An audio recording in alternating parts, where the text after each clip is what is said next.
வானொலியில் நீங்கள் கேட்டு மகிழ்ந்த தென்கட்சி கோ. சுவாமிநாதன் அவர்களின் இன்று ஒரு தகவல் கதை தொகுப்பினை கேட்கலாம். ஆஃபீஸை முடிஞ்சு வீட்டுக்கு போகிற சமயத்தில் ஒருத்தர் கடைக்கு போய் ஸ்வீட் வாங்கினார். சரி, வீட்டுக்கு பிள்ளைங்களுக்கு தான் வாங்கிட்டு போகிறார் அப்படின்னு மற்றவங்க நினச்சாங்க.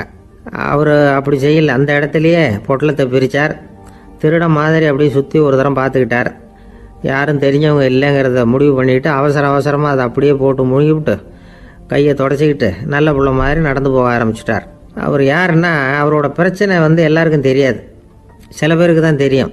அதாவது அவர் உடம்பில் சர்க்கரை இருக்குதுன்னு டாக்டர் சொல்லிவிட்டாராம். அதனால் வீட்டில் சர்க்கரையே இவர் கண்ணில் காட்டுறதில்ல. அதனால் இவர் யார் கண்ணிலையும் படாமல் இப்படிப்பட்ட வேலைகள்லாம் செய்கிறது வழக்கம். யாருக்கும் தெரியாமல் இப்படி ஸ்வீட்டை வாங்கி சாப்பிட்டுட்டு அவர் பாட்டுக்கு போயிடுறது. இப்படிப்பட்டவங்களுக்கெல்லாம் கொஞ்சம் ஆறுதலான தகவல் இன்றைக்கி. அது என்னென்னா, நாம் சாப்பிட்ற சர்க்கரைக்கும் நம்ம உடம்பில் உள்ள சில கோளாறுகளுக்கும் அப்படி என்ன தான் சம்மந்தம் இருக்குது. இதை பற்றி சமீபத்தில் சில ஆராய்ச்சிகள்லாம் நடந்திருக்குது.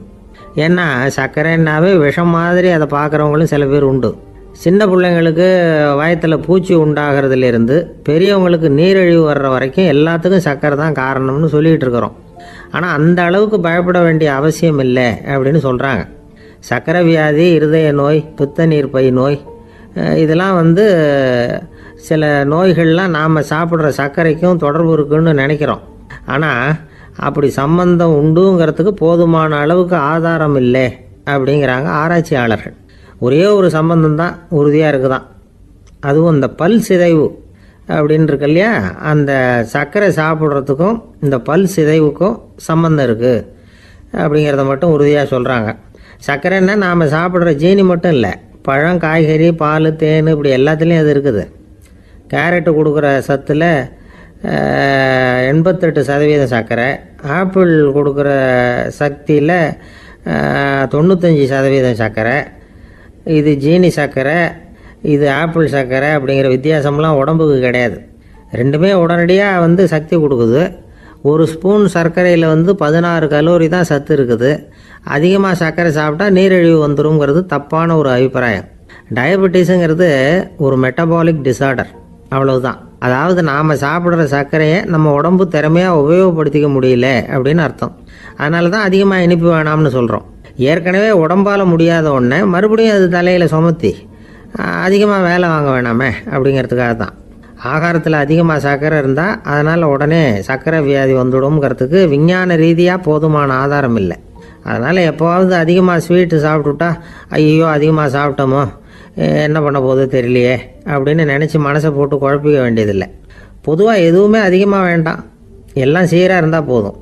நீரிழிவுங்கிறது புதுசாக வந்துட்ட ஒரு நோய் இல்லை, ரொம்ப காலமாகவே இருக்கிற ஒன்று தான். நம்ம முன்னோர்கள் இதை மதுமேகம் அப்படின்னு சொல்லுவாங்க. அதை கட்டுப்படுத்துறதுக்கு அவங்களே சில வழிமுறையை சொல்லி வச்சுருக்கிறாங்க. அது என்னென்னா வேறு ஒன்றும் இல்லை, இந்த பாவக்காய், முள்ளங்கி, அருகம்புல், அவ்வளவுதான். வெள்ளை முள்ளங்கி இருக்குல்ல, அதை வாரத்துக்கு 3 நாள் சாப்பிட்டுக்கிட்டு வாங்க. நூலுக்கோல் ரொம்ப நல்லது. இல்லைன்னா முள்ளங்கி சாறு 1 ounce சாப்பிட்டுட்டு வரலாம். ரத்தத்தில் சேர்கிற சர்க்கரை அளவை இதெல்லாம் கட்டுப்படுத்துது. சிறுநீரில் காணப்படுகிற சர்க்கரை அளவையும் சமநிலைப்படுத்துது. தினமும் ஆகாரத்தில் கோதுமை, கேழ்வரகு, வெந்தயம், கருவேப்பிலை, சோயாபீன்ஸ் எது கிடைக்குதோ சேர்த்துக்கலாம். இப்படிலாம் செஞ்சுக்கிட்டு வந்தால் அப்புறம் வீட்டுக்கு தெரியாமல் கடையில் போய் நின்றுக்கிட்டு ஸ்வீட் வாங்கி திருட்டுத்தனமாக சாப்பிட வேண்டிய அவசியமே உங்களுக்கு வராது. 2 ஆசாமிகள் கடற்கரையில் உட்காந்து சாவகாசமாக பேசிக்கிட்டு இருந்தாங்களாம். ஒருத்தர் சொன்னார், இன்னொருத்தருக்கு தெரியாமல் ஸ்வீட்டு சாப்பிட்றதே எப்பவும் இடைஞ்சல் தான் சார். நேற்றுக்கு பாருங்கள், அப்படி தான் சாப்பிட்டுக்கிட்டு இருந்தேன், வீட்டுக்காரி கண்ணில் போட்டுவிட்டுது, அதுக்கப்புறம் ஒரே ரகலையாக போச்சு அப்படின்னாராம். எனக்கு கூட அப்படி தான் சார் ஆகிட்டுது, ஒரே ரகலை அப்படின்னாராம் இன்னொருத்தர். நீங்கள் சாப்பிட்டதும் உங்கள் வீட்டுக்காரங்க கண்ணில் போட்டுவிட்டுதா சார் அப்படின்னு கேட்டிருக்கார் இவர். அதுக்கு அவர் சொன்னாராம், அப்படி இல்லை சார், கடைக்காரர் கண்ணில் போட்டுவிட்டுதோ, நான் அவருக்கு தெரியாமல் அந்த ஸ்வீட்டை அவர் கடையிலேருந்து எடுத்திருந்தேன் அப்படின்னு விளக்கம் கொடுத்தாராம் இந்த ஆள். ஒருத்தர் முகத்தை தொங்க போட்டுக்கிட்டு ஒரு மாதிரியாக வந்தார். என்ன விஷயம்னு விசாரித்தேன். என்னுடைய நண்பன் ஒருத்தங்கிட்ட கருத்து வேறுபாடு, இனிமேல் நமக்குள்ளே எந்த சம்மந்தமும் வேணாம்னு நட்பை முறிச்சிட்டு வந்துட்டேன்னா. நண்பர்கள்னு இருந்தால் கருத்து வேறுபாடு வரத்தான் செய்யும்னு.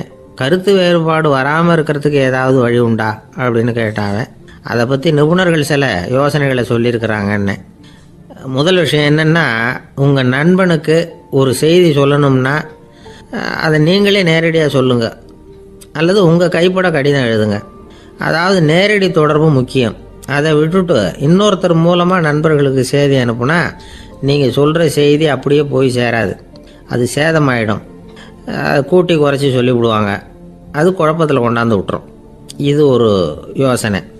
ரெண்டாவது யோசனை என்னென்னா, நீங்கள் ஒரு நல்ல காரியத்தை செய்யும் பொழுது உங்கள் நண்பரையும் சேர்த்துக்குங்க, அவருக்கும் அதில் ஒரு ஈடுபாட்டை உருவாக்குங்க.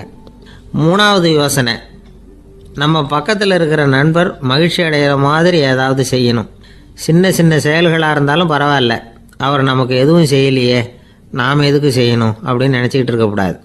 நாலாவது யோசனை என்னென்னா, உங்களுக்கு ஒரு பிரச்சனையா அல்லது உங்கள் நண்பருக்கு ஒரு பிரச்சனையா, எதுவாக இருந்தாலும் 2 பேரும் சேர்ந்து உட்காந்து ஆலோசனை பண்ணுங்கள். நம்ம யோசனையும் கேட்கப்படுதே அப்படிங்கிற நினைப்பே அவருக்கு ஒரு மன நிறைவை உண்டாக்குமா. 5வது யோசனை, உங்கள் நண்பர் ஏதோ ஒரு காரியத்தை செய்கிறார், நீங்கள் உடனே அவசரப்பட்டு நீ செய்கிறது தப்புன்னு தீர்ப்பு சொல்லக்கூடாது. அவர் அதை செய்யறதுக்கான நியாயங்கள் எவ்வளவோ இருக்கும், அதை புரிஞ்சுக்கிறதுக்கு முயற்சி பண்ணணும். 6வது யோசனை, உங்கள் நண்பர் என்ன சொன்னாலும் அதை பொறுமையாக கேளுங்க.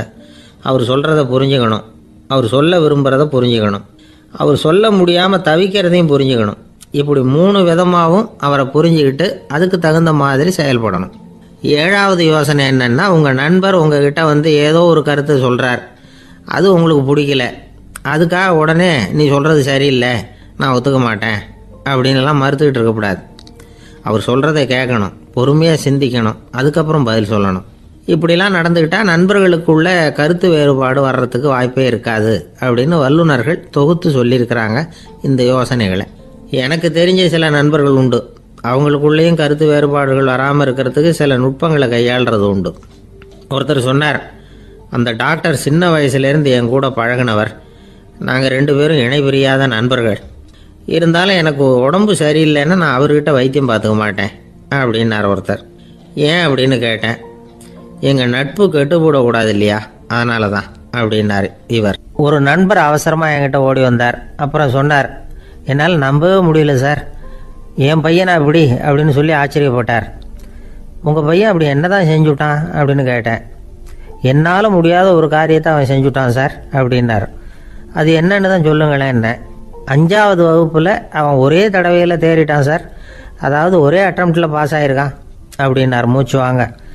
கஷ்டப்பட்டு பரீட்சை எழுதுனது அவன், இவருக்கு ஏன் மூச்சு வாங்குது? நம்மால் செய்ய முடியாத ஒரு காரியத்தை இன்னொருத்தர் செய்யும் பொழுது அது நமக்கு ஆச்சரியமாக இருக்குது. சர்க்கஸ் பார்க்குறோம், ஒருத்தர் அந்த இடத்துல தொங்குறார், அது நமக்கு ஆச்சரியம், ஏன்னா அது நம்மால் முடியாத காரியம். நம்மால் முடியாத ஒன்றை அடுத்தவர் எளிதாக செய்யும் பொழுது நாம் மருள்வது இயற்கை. இதை தான் தொல்காப்பியம் மருட்கை அப்படின்னு சொல்லுது. இந்த வியப்பு இருக்குதே, இது 4 வகையில் ஏற்படுறதாக தொல்காப்பியம் சொல்லுது. அது என்ன 4 வகை? முதல் வகை எப்படின்னா, புதுமையான அரிய செயல்களை செய்கிறது.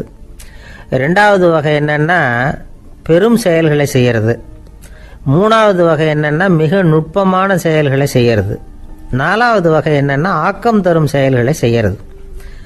புதுமை, பெருமை, சிறுமை, ஆக்கமோடு மதினம் சாலா மருட்கை 4 அப்படிங்கிறது தொல்காப்பியம். இன்றைக்கி விஞ்ஞானம் புதுசு புதுசாக எதையோ கண்டுபிடிக்குது. ஆரம்பத்தில் அது ஆச்சரியமாக இருக்குது, அப்புறம் அது நமக்கு பழகி போயிடுது. வானொலி பெட்டி புதுசாக வந்தப்போ ஒரு பெட்டி பேசுதுங்கிறது எவ்வளோ பெரிய ஆச்சரியம். இப்போ யாரும் அதை ஆச்சரியமாக பார்க்குறதில்ல. மதினம் சாலா மருட்கை அப்படின்னு ஒரு சொற்றொடர் வருது பாருங்கள், அதில் கருத்தாழம் உண்டு. எதை பற்றியும் போதுமான அளவு புரிந்து கொள்ளாத போது ஒருத்தர் ஆச்சரியப்படுறார். புரிந்து கொண்ட பிறகு ஆச்சரியம் மறைஞ்சு போயிடுது. மிக நுட்பமான செயல்களும் நம்ம ஆச்சரியப்பட வைக்கும். ஒரு அரிசியில் ஒரு திருக்குறள் எழுதி காட்டுறாங்க, ஒரு முட்டை ஓட்டுக்குள்ளே ஓவியம் தீட்டி காட்டுறாங்க. கருங்கல் சிற்பங்களில் எவ்வளவு நுட்பமான வேலைப்பாடுகளை எல்லாம் பார்த்து ஆச்சரியப்படுறோம். இது மாதிரி ஆக்கப்பூர்வமான அரிய செயல்களை செய்கிறது கூட வியப்பை உண்டு பண்ணும். குப்பை கூலங்களை கூட வாழ்க்கைக்கு பயன்படுகிற பொருளாக மாற்றுகிறவர்கள் இருக்காங்க, அவர்களுடைய செயல் வியப்பு அளிக்குது. இடைக்காட்டு சித்தர் பாடின 30 நூலில் வர்ற ஒரு பாடல், ஆற்றல் பிறர் அறிதலின் அகம் கிளர்வு உறுதலின் கற்று அறி பாணர் கெழுமிய கோடலின் தோற்றம் உருகவே போற்றல் சால் வியப்பே.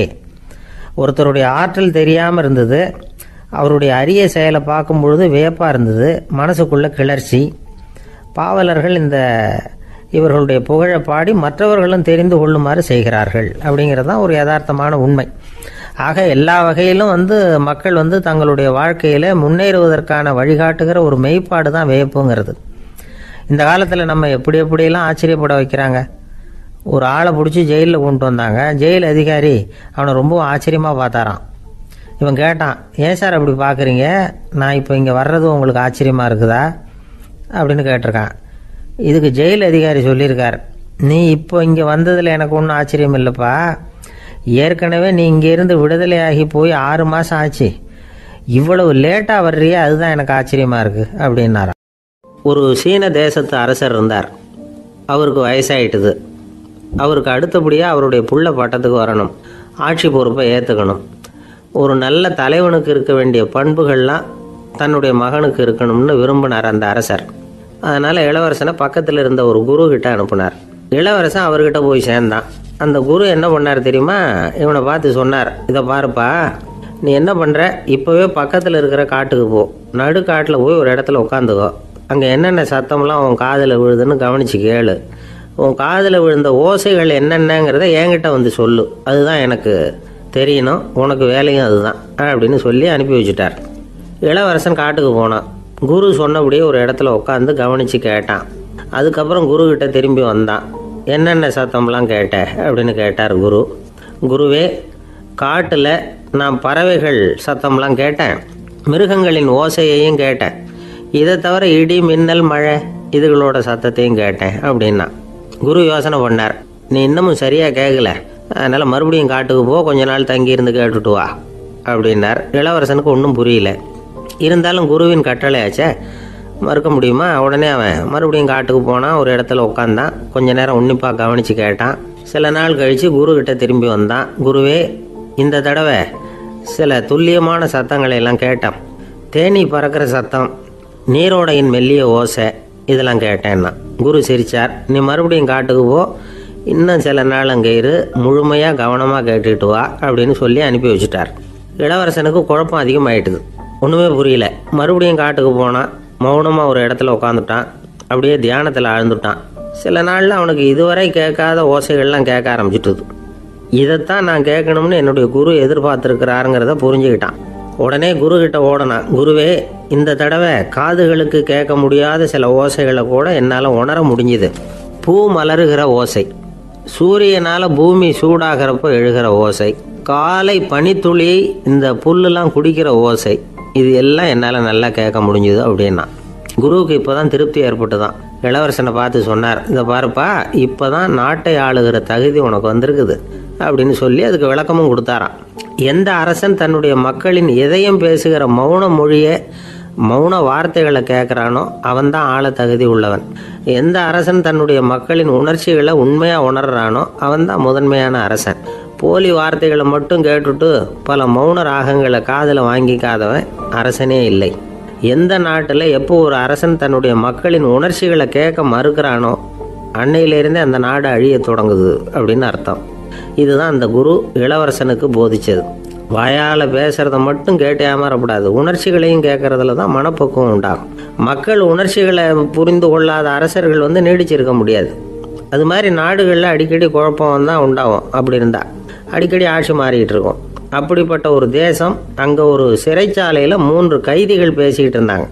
ஒருத்தன் சொன்னான், நான் இந்த நாட்டு ராஜாவை எதிர்த்து பேசிக்கிட்டு இருந்தேன், அதனால் என்னை பிடிச்சி கொண்டாந்து இங்கே போட்டுட்டாங்க அப்படின்னா ஒருத்தன். இன்னொருத்தன் சொன்னான், நான் இந்த நாட்டு ராஜாவை ஆதரித்து பேசிக்கிட்டு இருந்தேன், அதனால் என்னை பிடிச்சி கொண்டாந்து இங்கே தள்ளிவிட்டாங்க அப்படின்னா. அது சரி, நீ என்ன தப்பு பண்ண அப்படின்னு சொல்லி 3வது ஆளை பார்த்து இவங்க கேட்டாங்க. அதுக்கு அந்த ஆள் சொல்கிறான், நான் தான் இந்த நாட்டு ராஜா அப்படின்னானா. ஒருத்தன் எப்படி நடந்துக்கிறாங்கிறத வச்சு தான் அந்த ஆள் எப்படிங்கிறத நாம் முடிவு பண்ணுறோம். ஆளுமைன்னு சொல்கிறோம்ல, அதுக்கு சூழ்நிலைகளை ஆளுகின்ற தன்மை அப்படின்னு விளக்கம் கொடுக்குறார் ஒரு உளவியல் நிபுணர். சரி, ஒரு மனிதனுடைய ஆளுமையை உருவாக்குகிற விஷயங்கள் என்னென்ன? பிறப்பு, வளர்க்கப்பட்ட விதம், படிப்பு, நண்பர்கள், சமுதாயம், இப்படி நிறைய உண்டு. ஆளுமையின் அடிப்படையில் சில மனநோய்கள் உண்டாகுது. அதெல்லாம் என்னென்னங்கிறத தெரிஞ்சு வச்சுக்கிட்டோம்னா நம்ம கூட இருக்கிறவங்கள அடையாளம் கண்டுபிடிக்கிறதுக்கு அது ரொம்ப உபயோகமாக இருக்கும். ஃப்ரெனாய்டு ஆளுமை அப்படின்னு ஒன்று, இந்த கோளாறு உள்ளவங்க எப்படி இருப்பாங்க தெரியுமா? அதிக உணர்ச்சி, சந்தேகம், பொறாமை இதெல்லாம் அதிகமாக இருக்கும். வளைஞ்சு கொடுக்க மாட்டாங்க. அடுத்தவங்களோட இணக்கமான உறவு இருக்காது. அவங்க செய்கிற தப்புக்கெல்லாம் அடுத்தவங்களை வந்து குறை சொல்லிகிட்டு இருப்பாங்க. இது ஒரு ரகம். அடுத்தது ஸ்கிசாய்டு ஆளுமை அப்படின்னு சொல்கிறாங்க. இந்த கோளாறு உள்ளவங்க அடுத்தவங்களோட பழக கூச்சப்படுவாங்க. சின்ன வயசுலேயே இது ஆரம்பமாயிடுது. பகல் கனவுலேயே சஞ்சரிப்பாங்க. அவங்களுடைய விரோதம், கோபம் இதை கூட வெளியில் காட்டிக்க முடியாமல் இருப்பாங்க.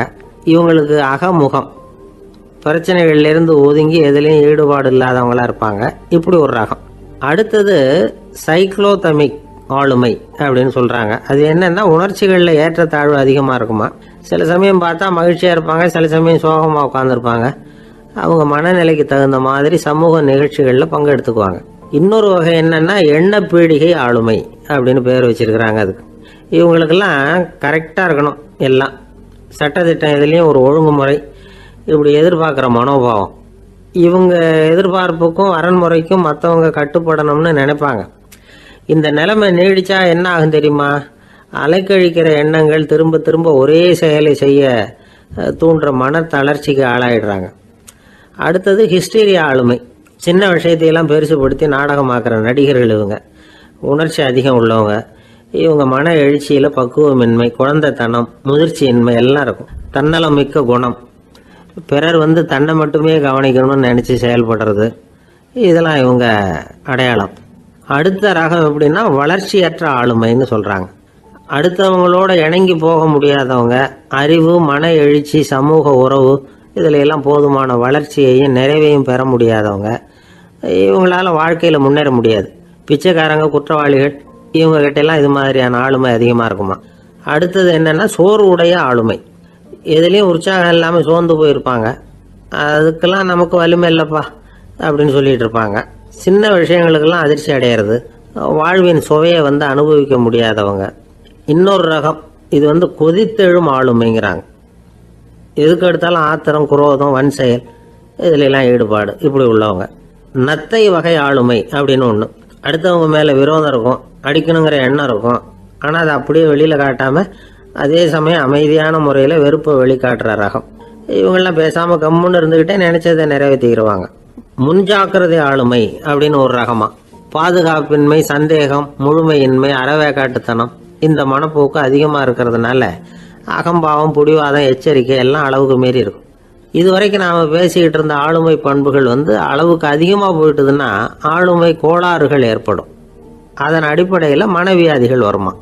அதனால் இணக்கமான, எல்லாரும் விரும்புகிற இயல்பான ஆளுமையை பெறுவதற்கு நாம் முயற்சி செய்யணும் அப்படிங்கிறது மனோதத்துவ நிபுணர்களுடைய ஆலோசனை.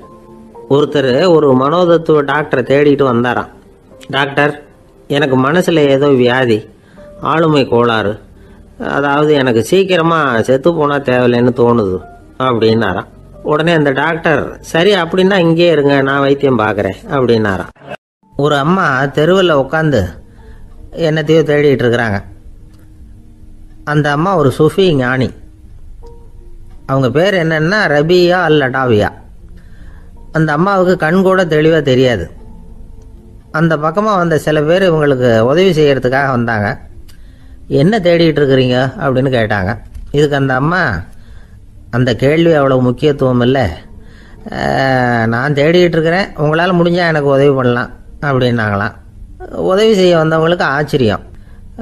எதை தேடுறோங்கிறது தெரியாமல் இப்படி ஏன் நேரத்தை செலவழிக்கிறீங்க, நாங்கள் எப்படி உங்களுக்கு உதவ முடியும், எங்களுக்கு ஒன்றும் புரியலையே அப்படின்ட்டுருக்காங்க. சரி, உங்களை திருப்தி பண்ணுறதுக்காக சொல்கிறேன், ஒரு குண்டூசி தொலைஞ்சி போச்சு, அதை தேடுறேன் அப்படின்னாங்களாம் அந்த அம்மா. அதுக்கப்புறம் இவங்களும் சேர்ந்து தேட ஆரம்பிச்சிட்டாங்க. கொஞ்ச நேரம் ஆச்சு, ஒன்றும் கிடைக்கல. உதவி செய்ய வந்தவங்களும் அழுத்து போட்டாங்க. அப்புறம் கேட்டாங்க, பாருங்கம்மா, இது ரொம்பவும் பெரிய தெரு, அகலமான தெரு, அதனால் குறிப்பாக நீங்கள் எந்த இடத்துல அந்த குண்டூசியை தொலைச்சிங்க அதை சொல்ல முடியுமான்னாங்களாம். இதுக்கு அந்த அம்மா, நீங்கள் மறுபடியும் அர்த்தமில்லாத கேள்வியை கேட்குறீங்க, உங்கள் கேள்விக்கும் நான் தேடுறதுக்கும் என்ன சம்மந்தம்னாங்களாம். இதை கேட்டதும் அவங்க ஒரு மாதிரி ஆயிட்டாங்க. என்னம்மா நீங்கள் பைத்தியம் மாதிரி பேசுகிறீங்க அப்படின்னாங்களாம். சரி, உங்களை மறுபடியும் திருப்திப்படுத்துறதுக்காக சொல்கிறேன். அதை நான் வந்து எங்கள் வீட்டில் தொலைச்சிட்டேன் அப்படின்னாங்களாம். அப்புறம் எதுக்காக இங்கே வந்து தேடிட்டு இருக்கிறீங்க அப்படின்னு கேட்டிருக்காங்க. ஏன்னா இங்கே தான் வெளிச்சம் அதிகமாக இருக்குது, அங்கே வீட்டுக்குள்ளே இருட்டாக இருக்குது, அதனால் இங்கே வந்து தேடுறேன், வெளிச்சம் உள்ள இடத்துல தானே தேட முடியும் அப்படின்னாங்களாம் அந்த ஞானி. இந்த கதைக்கு என்ன அர்த்தங்கிறத பெரியவங்க சொல்கிறாங்க. அதாவது இந்த தேடுதல்ங்கிறது ஒரு வியாதி. அது வந்து நம்ம வந்து சதா அலைய வைக்கும், பைத்தியமாக மாற்றுறதுக்கு முயற்சி பண்ணோம். ஒரு காலம் வந்து அது நிறைவு அடையவே அடையாது. வாழ்வுங்கிறது ஒரு புரிந்து கொள்ள முடியாத சதா இயங்கி கொண்டிருக்கிற ஒரு செயல். அதுக்கு ஆரம்பமும் இல்லை, முடிவும் கிடையாது. எதையோ தேடணும் அப்படிங்கிற உந்துதல் நமக்குள்ளே இருக்கும், ஆனால் குறிப்பாக எதை தேடிட்டு இருக்கிறோம் அப்படிங்கிறது புரியாது. அப்படி ஏதாவது ஒன்றை தேடி அடைஞ்சிடுறோம்னு வச்சுக்கோங்க, உடனே ஒரு அதிருப்தி வந்துடும். அதனால் வாழ்க்கைங்கிறது சலிப்பு நிறைந்தது அப்படிங்கிற எண்ணத்தை உண்டாக்கிக்கிறோம். ஒன்று அடைஞ்சதுக்கு அப்புறம் இன்னொன்று தேட ஆரம்பிச்சிருவோம். ஆக இந்த தேடல்ங்கிறது நாம் ஒன்று அடைஞ்சாலும் அடையாவிட்டாலும் தொடர்ந்து நடந்துக்கிட்டு தான் இருக்கும். இதுக்கு முடிவே கிடையாது. இந்த உண்மையை நாம் நல்லா புரிஞ்சுக்கணும் அப்படிங்கிறது பெரியவங்களுடைய கருத்து.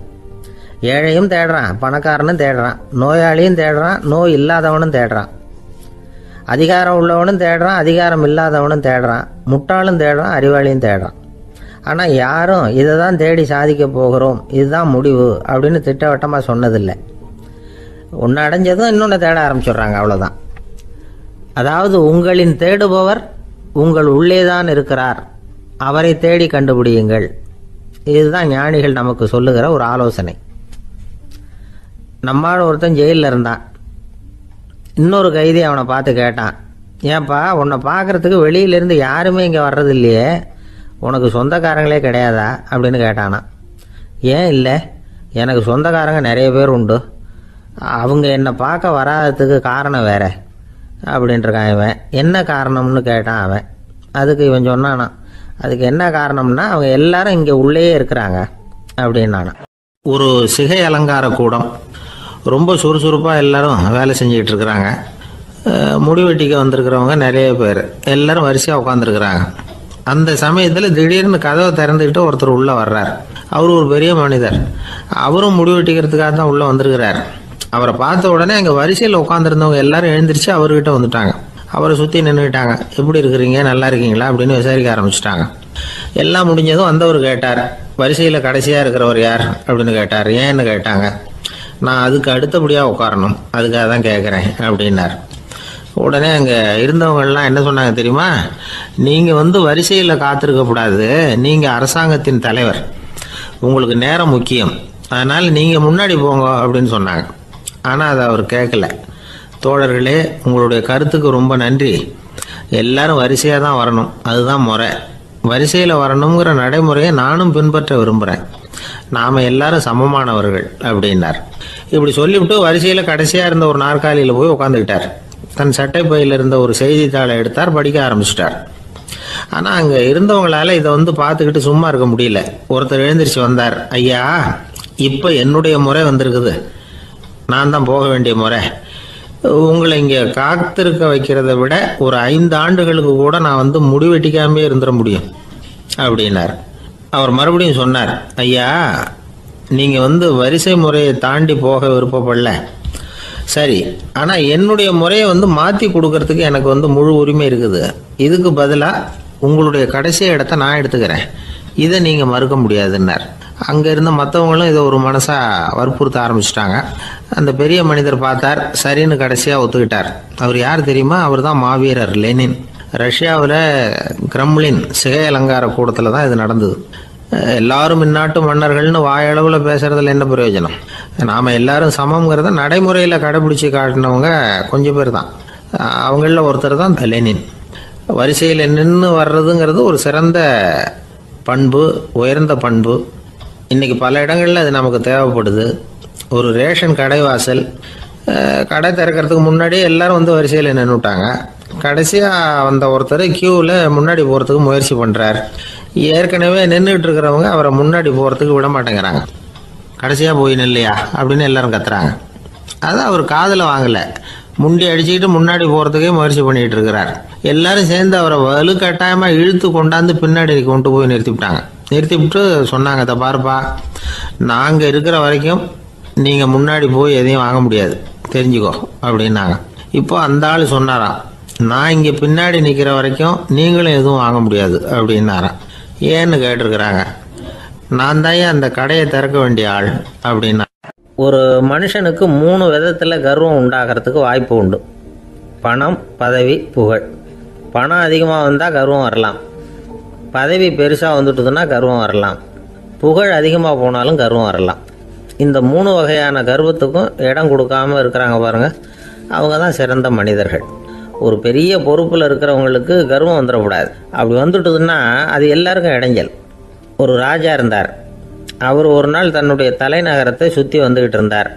ஒரு இடத்துல ஒரு அழகான நிலத்தை பார்த்தார். ஆஹா, இந்த இடத்துல நமக்குன்னு ஒரு மாளிகையை கட்டினா எவ்வளோ நல்லா இருக்கும் அப்படின்னு நினச்சார். ராஜா நினச்சா அது முடியாத காரியமா? சரி, இந்த நிலம் யாருக்கு சொந்தம்னு விசாரிங்க அப்படின்னார் பக்கத்தில் இருந்தவங்கக்கிட்ட. அவங்கெல்லாம் ஓடி போய் விசாரித்தாங்க. அந்த இடம் ஒரு வயசான கிழவிக்கு சொந்தம், வயசான அம்மாவுக்கு சொந்தமாக. அந்த அம்மா தான் அதில் ஒரு குடிசையை போட்டு குடியிருந்துகிட்டு இருக்கிறாங்க. சரி, அந்த நிலத்துக்கு ஒரு விலையை நிர்ணயம் பண்ணி அதை அந்த வயசான அம்மாக்கிட்ட கொடுத்துருங்கோ அப்படின்னு உத்தரவு போட்டார் ராஜா. ஆனால் அந்த அம்மா, இது எங்கள் பூர்வீக இடம், இதை விற்க மாட்டேன் அப்படின்னு சொல்லிவிட்டுது. சரி, 2 பங்கு விலை கொடுக்குறோம்னு சொல்லி பாருங்க அப்படின்னாங்க. அப்படியே சொன்னாங்க அரண்மனை ஆட்கள். அதுக்கும் சம்மதிக்கலை அந்த அம்மா. இதை கேள்விப்பட்டதும் ராஜாவுக்கு கோபம் வந்துட்டுது. தன்னுடைய ஆளுங்களை கூப்பிட்டார். போய் அந்த குடிசையை பிரித்து எறிங்க, காசெல்லாம் ஒன்றும் கொடுக்காதீங்க அப்படின்னு கத்தினார். அவ்வளோதான். அடுத்த நிமிஷம் அரண்மனை ஆசாமிகள் போனாங்க, குடிசையை பிரித்து எரிஞ்சாங்க. அந்த வயசான அம்மா இருக்குது, அதுவும் அந்த இடத்த விட்டு துரத்தி விட்டாங்க. அந்த இடத்துல ஒரு அரச மாளிகையை கட்டி முடிச்சிட்டாங்க. அந்த வயசான அம்மா பாவம், ராஜாவே இப்படி பண்ணால் யாருக்கிட்ட போய் முறையிட முடியும்? ஒரு ஞானி இருந்தார், அவர்கிட்ட போய் சொன்னாங்க. அவர் இவங்க சொன்னதை கேட்டு மனசில் வச்சுக்கிட்டார். ஒரு நாள் அந்த ராஜாவே இந்த ஞானியை கூப்பிட்டார். புதுசாக ஒரு மாளிகை கட்டியிருக்கிறேன், வந்து பாருங்கன்னு. சரின்னு சொல்லி இந்த பெரியவர் ஒரு நாள் இந்த மாளிகைக்கு போனார். சும்மா போகல, ஒரு கழுதையையும் ஓட்டிகிட்டு போனார். கொஞ்சம் சாக்குகள், வெத்து சாக்கு, அதையும் எடுத்து கழுதை முதுகில் போட்டு கழுதையை ஓட்டிகிட்டு போகிறார். ராஜா பார்த்தார். அவருக்கு இது ஆச்சரியமாக இருந்தது. என்ன இது, மாளிகைக்கு வந்துட்டு போங்கன்னு கூப்பிட்டா கழுதை, சாக்கு இதெல்லாம் கொண்டு வராரே, ஒன்றும் புரியலையேன்னு நினச்சார். எதுக்காக இதெல்லாம்னு கேட்டார். அரசருடைய தோட்டத்திலேருந்து கொஞ்சம் மண் எடுத்துகிட்டு போகிறதுக்கு ஆசைப்பட்றேன், அதுக்கு நீங்கள் அனுமதி கொடுக்கணும் அப்படின்னாரு இவர். இது என்ன வேடிக்கையான கோரிக்கையாக இருக்குது அப்படின்னு நினச்சார் ராஜா. இருந்தாலும் மண்ணு தானே கேட்குறாரு, எடுத்துகிட்டு போகட்டுமே அப்படின்னு நினச்சார். சரின்னு அனுமதி கொடுத்தார். அந்த பெரியவர் தோட்டத்துக்கு போனார், மண்ணை வெட்டினார், சாக்கில் போட்டு நிரப்புனார். ராஜாவை கொஞ்சம் கிட்ட வாங்கன்னு கூப்பிட்டார். இந்த மண் மூட்டையை தூக்கி கழுதையோட முதுகில் வைக்கணும், கொஞ்சம் உதவி பண்ணுங்கன்னார். ஓ, பண்ணுறேனே அப்படின்னு சொல்லி ராஜா கிட்ட போனார். மூட்டையை தூக்கி பார்க்குறாரு, முடியல, திணறி போயிட்டார். இப்போ அந்த ஞானி பேசினாராம்.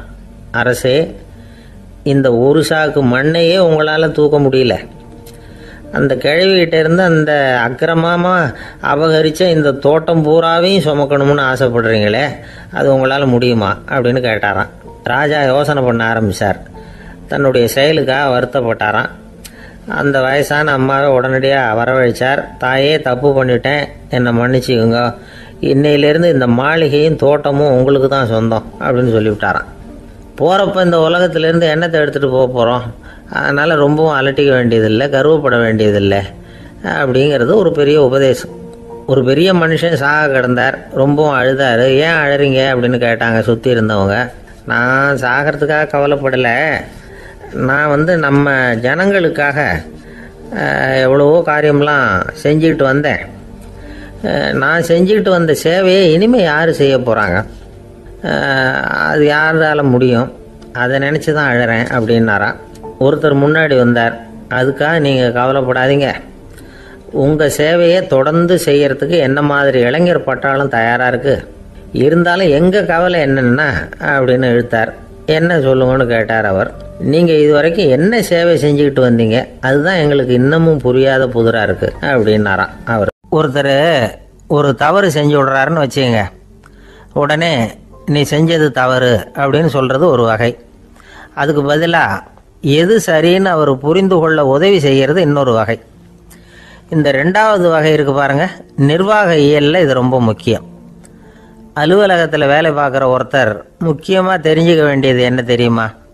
சக ஊழியர்கள்கிட்ட எப்படி பழகணும், மேலதிகாரிகள்கிட்ட எப்படி பழகணும், தனக்கு கீழே வேலை செய்கிறவங்க கிட்ட எப்படி பழகணும், வாடிக்கையாளர்கள்கிட்ட எப்படி பழகணும், இவங்க எல்லார்கிட்டையும் செம்மையான உறவை ஏற்படுத்திக்கிறது எப்படி, இதையெல்லாம் சொல்லிக் கொடுக்குற பாடம் தான் இன்டர் பர்சனல் ஸ்கில், திறமையான உறவு அப்படிங்கிறது. எந்த வேலையில் இருந்தாலும் சரி, இந்த உறவுகளை வளர்க்கும் திறன் உள்ளவங்க சீக்கிரம் முன்னுக்கு வந்துடுறாங்க.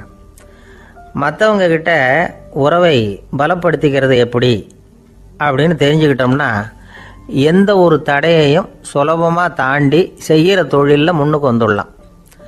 ஹார்வர்டு பல்கலைக்கழகத்தில் ஒரு கணக்கெடுப்பு பண்ணி பார்த்தாங்களாம்.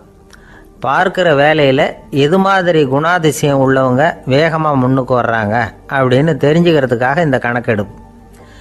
வெவ்வேறு துறையில் வேகமாக முன்னுக்கு வந்திருக்கிற பல பேரை சந்தித்து இந்த சர்வேயை நடத்தியிருக்கிறாங்க.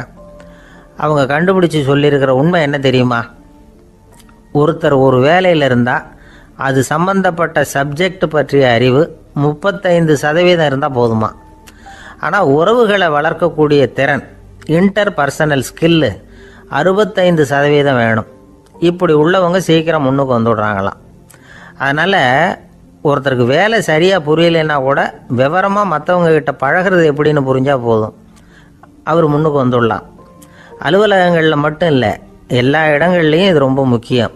வீட்டுக்குள்ளேயும் இது ரொம்ப முக்கியம், வீட்டுக்கு வெளியேயும் இது முக்கியம்.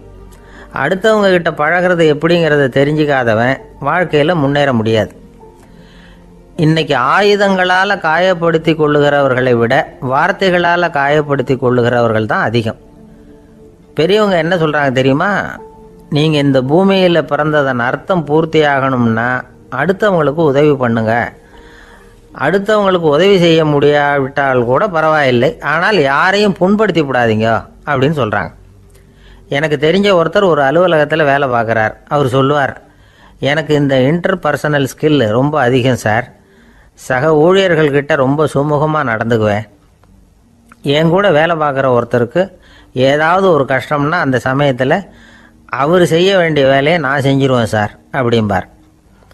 நான் அவர்கிட்ட சமீபத்தில் அப்படி ஏதாவது செஞ்சுருக்கீங்களா அப்படின்னு கேட்டேன். செஞ்சுருக்கேன் சார்.